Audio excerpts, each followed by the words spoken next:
হয়তো এলাকার বহু মানুষ মারা যাচ্ছে, কিছু একটা করতে হবে।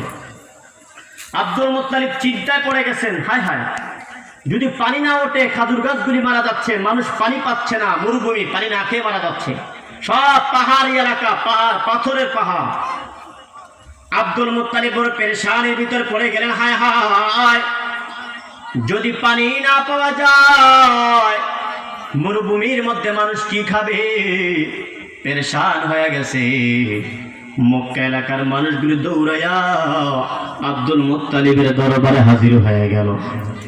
ডাক দেখা, আব্দুল মুত্তালিব, আপনি তো দেশের প্রধানমন্ত্রী, বাইতুল্লাহর মুতাওয়াল্লি, কাবা শরীফের সভাপতি, যায় তাড়াতাড়ি পানির ব্যবস্থা করেন।